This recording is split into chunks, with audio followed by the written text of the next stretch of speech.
So, if we take a look at all the nerfs that we got on PTR, which are not live yet, these are the nerfs that happened on PTR, which are looking a little bit grim.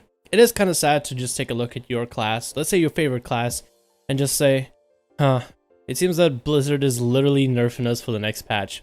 It doesn't mean that in current patch you are not good enough, but it does mean in the next patch you just might be a second-hand citizen, basically. And no one wants that. But let's take a look at the patch 7.1.5 and see what we can derive, which spec might be viable, and what will be functional.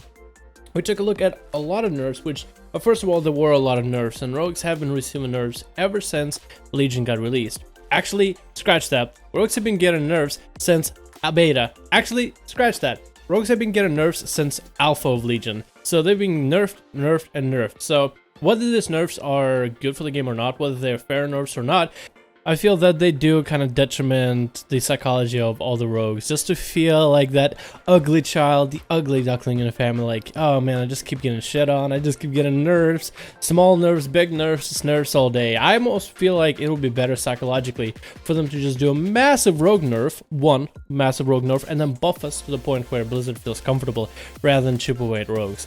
Let's take a look at some of the specs and see how are they going to be fair, and which spec might be the possible safe spec if the I can't even think Blizzard could nerf things anymore besides all the hidden nerfs that have happened already as well. Like, for example, True Baron got a hidden nerf and that never made patch notes.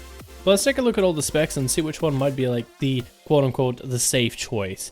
We have Assassination, which has a reduction on its slow, so that's gonna suck because I feel like Assassination is not the most mobile rogue spec. I would say Subtlety is the most mobile, and after that is Outlaw because of grappling hook 40-yard range. So Assassination is going to be doing a lot of chasing around. Rupture actually deals less damage on the PTR, but they did kind of try to offset it with Subterfuge and the way it buffs your damage for Garrote. For PvP, that doesn't really quite work. It works in like 2v2 arena situations where the games are short unless you're playing DPS healer. If you're playing double DPS, then the games are definitely going to be short. And by that I mean we're going to be bursted down and destroyed in seconds. But I feel like the issue with this is Rupture is a damage ability that's always present and it doesn't need to be modified in order to be stronger. Subterfuge, on the other hand, and the way it functions with Garrote, you need to be in stealth in order to get a stronger Garrote. So you can do that once every 2 minutes if you are going for a vanish, and every time you catch a re-stealth. And I feel like Assassination just doesn't have that many ways to get re-stealth, so you are not going to be getting that much of value for your Garrotes. So they are in a way nerfing damage of Assassination because Rupture as one of my main abilities is straight up nerfed. And Elaborate Planning got nerfed, Exsanguinate Bleed bleed speed got nerfed. They did buff internal bleeding by a little bit, and Agonizing Poison has a chance to proc more often. But if you played PvP, you will know that Agonizing Poison doesn't have any place except in healer DPS 2v2 arenas, where you are able to actually stack up Agonizing Poison. Of course, unless you're going against a paladin, where every single cast the dirty healer makes comes with a poison cleanse. That's not all that fun. Then we have Outlaw, and I feel like Outlaw already got its damage in general curbed with the nerf to Jeeper stratagem, because that's what Outlaw's bread and butter has been in terms of burst. So Blizzard has reduced the amount of burst damage you're able to do as an Outlaw rogue. They did increase your effectiveness of Alacrity, Killing Spree, and Cannibal Barrage, so that might be fun, but I don't think it'll be enough to give you enough of burst in order to score the kind of damage that, let's say, a Windwalker can put out.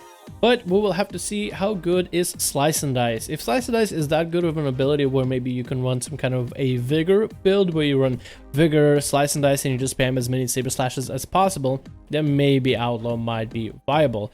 They did buff Outlaw's artifact weapon trait for Blunderbuss, so it deals more damage, so we might be able to run some kind of a steady, sustained damage build with a lot of Saber Slashes and empowered Blunderbusses. Maybe I'm going to try to mess around with it. I don't know, I guess it depends how good is going to be Slice and Dice, and if any kind of more damage buffs and or possible nerfs that Outlaw will see in the future. Honestly, if they did buff Slice and Dice or Saber Slash for Outlaw, just by a little bit more than what currently does in terms of damage, I feel like it'd be more of an ability where it's like, hey, this shows that maybe we might just be going from a bursty to a more sustained base build, so it will be viable for PvP. But so far, it's just like, I don't know, I guess it all kind of relies on Slice and Dice, so it's really up in the air, but nothing to depend on.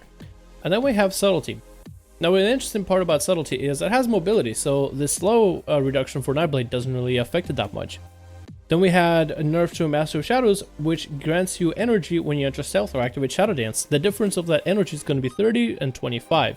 5 energy, while it is a solid number, I don't think it makes that much of a difference. It definitely makes a difference, don't get me wrong, it makes a difference. I just don't think it makes enough of a difference to affect the gameplay completely. So with so many ways of granting yourself energy as a Subtlety rogue, with running Vigor especially just makes it that much easier, and with Weaponmaster being able to grant you extra bonuses whenever you are able to grant yourself energy bonuses, like from spamming Cheap Shot and Shadow Strikes thanks to your artifact weapon, I think you'll be fine on the energy front. They also did buff Akari's Soul to proc faster, so that's the attack that happens after your Cheap Shot and Shadow Strike, and an indefinite attack that happens 2 seconds afterwards, so burst might be a little bit easy to line up. And now Shadow Nova has a chance to proc off of your Shadow Strikes and Cheap Shots, so that's a little bit more shadow damage. So in a way, Subtlety still has buffs in terms of damage. You have a proc chance and a guaranteed chance, or guaranteed faster chance for Akari's Soul to hit your target, so your burst is going to be a little bit better. You will still have that RNG choices for Shadow Nova, but the Weaponmaster build hasn't really been modified at all. They did modify Gromor's Bite and Weaponmaster, but I feel like Weaponmaster is what's going to be taking Subtlety forward.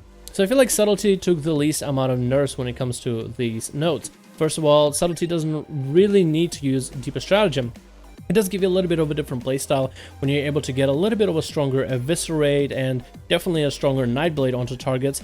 But with Weaponmaster, it does reward you for playing a spammy build. So if you're rolling with Vigor, where you're spamming a lot of Shadow Strikes, a lot of Cheap Shots, Nightblades all over the place, bunch of Eviscerates, Weaponmaster definitely procs a lot more often. And when you are playing the spammy build, Shadow Nova will have a higher chance to activate, Akari's Soul will be activated a lot more often. So I feel like Subtlety actually might end up being the safest pick right now.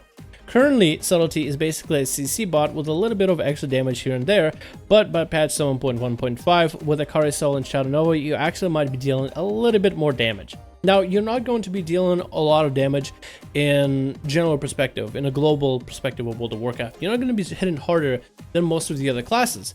But out of the rogue class, you just might be the one that's consistently hitting harder than the other 2 specs of rogue. So if you're the kind of player that wants to be a little bit more, wants to have a little bit more reliable damage for a rogue and play the spec that's going to be performing better for PvP, I feel like, you know, on the damage front and PvP front, Subtlety might be the one that will be taking home the victory. Although I would love to see Assassination and Outlaw with some awesome buffs to see that every single spec is viable. At least I guess it's cool that at least one of these specs is going to be the one to play for everybody else.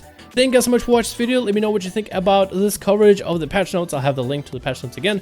Just trying to take a look at the positives. So if you are playing Subtlety, I feel like you are going to be the spec that might take the least amount of nerfs until Blizzard watches this video and decides to nerf rogues for no reason, which of course I highly doubt even happens. Hopefully you guys enjoyed my video when it came to patch 7.1.5 discussions from Blizzard. I hope you guys found it funny, and anyway guys, thanks so much for watching. I'll see you guys in the next one.